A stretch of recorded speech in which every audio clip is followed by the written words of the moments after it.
Namamanhid na naman ang mga kamay ko.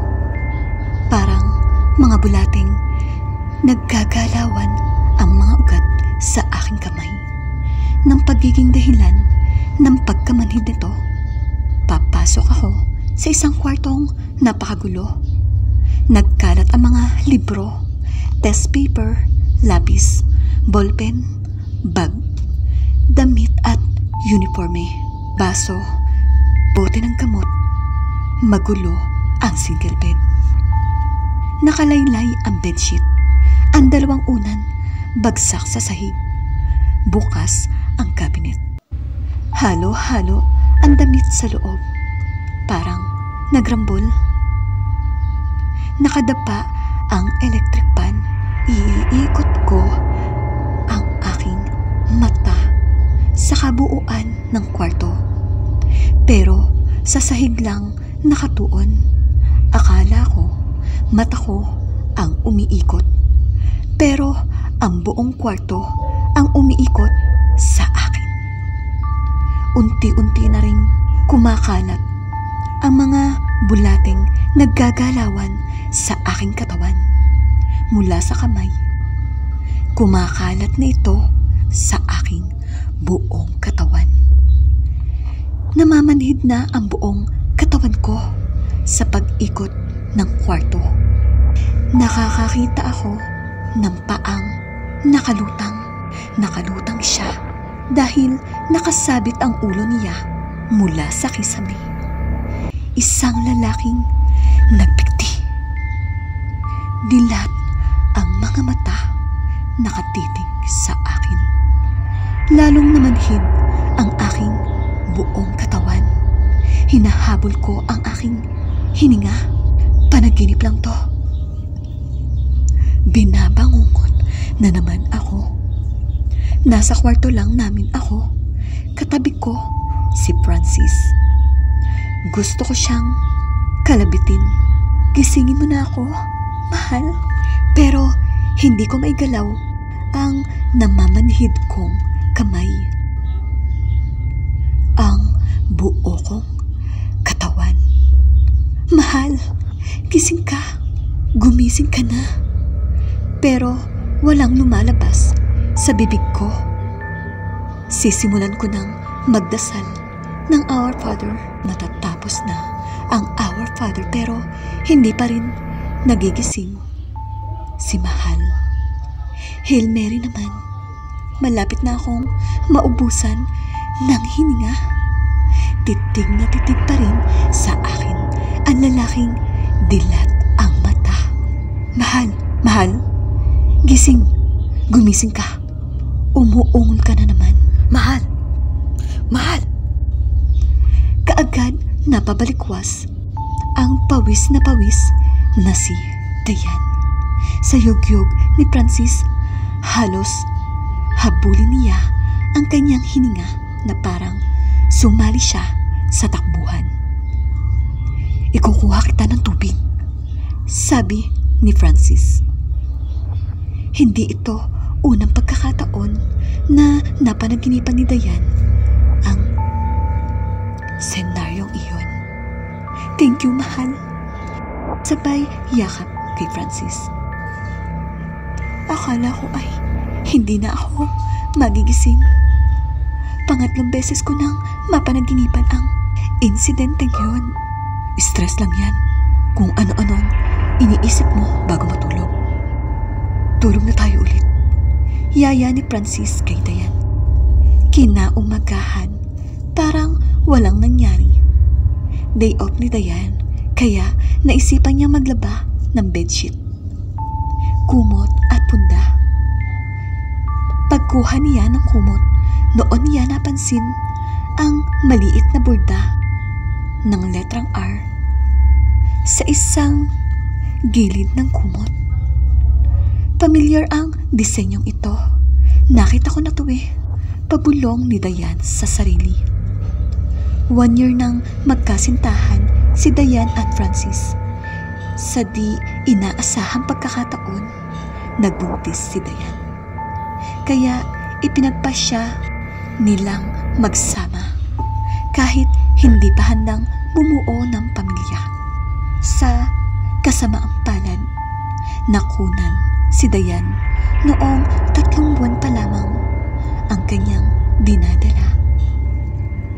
Pagkatapos ng pangyayari na pagdesisyonan muna nilang mag-ampon para mag-ipon, para magpakasal sa simbahan. Baka raw malas magkaanak ng walang blessings na simbahan ang kanilang pagsasama.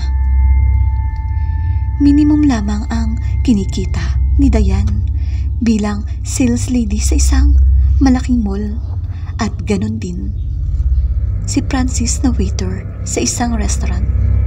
Kaya lahat ng uri ng pagtitipid ay ginawa nila para pagkasyahin ang maliit na sahod at makapagtabi man lang ng pera para sa kanilang planong pagpapakasal. Isang pagtitipid na ginawa nila ay ang pagbili ng mga damit na gamit sa ukay-ukay. Buti na lang nauso ang ukay-ukay. Ayan, binilhan kita ng t-shirt. Mukhang bago pa, di ba? 50 pesos lang yan eh. Kung sa SM natin yan bibilhin, 400 na rin yan. Saka, tingnan mo, mahal. Bumili rin ako ng kumot. Pati pala mga kumot, inuukay-ukay na. Alam mo kung magkano to? 200 lang. Ibabad lang to sa Sunrocks. Mukhang bago na ulit. Eh kasi, isa lang ang kumot natin. Malapit na ang tag-ulan. Baka pag nilabhan ko, wala man lang tayong pamalit. Wala naman tayong dryer. Kahit nga washing machine, wala tayo. Habang naglalaba, pinilit alamin ni Dayan kung saan nakita ang design ng kumot na yun. Sa sampayan ng dati niyang kapitbahay. Pero mahilig sa bulaklakin ang kapitbahay niyang iyon. Kaya ultimo cortina, kumot, punda, at pati pot holder ay bulaklakan din. Sa isang commercial sa TV kaya? Hindi rin, dahil ang mga kumot sa commercial kadalasan ay puti at ang kumot na ito ay medyo asul. Nang isampay niya ang kumot, muli niya itong pinagmasdan mula sa pagkakabalumbon. Tumayo ang kanyang balahibo. Pareho ito ng kumot sa kanyang panaginip. Ganito ang itsura ng kumot na nakapulupot sa leeg ng lalaking nakasabit sa kisame. Ang lalaking dilat at nakatitig sa kanya. Hindi siya mapakali buong maghapon. 3 linggo na ang nakalipas mula nang mabili niya ang kumot na yon sa ukay-ukay. Hindi siya nagkakamali. Noong una niyang gamitin ang kumot, unang beses din niyang napanaginipan ang tungkol sa lalaking nagpikti. At tuwing napapanaginipan niya iyon, gamit niya ang kumot na yun.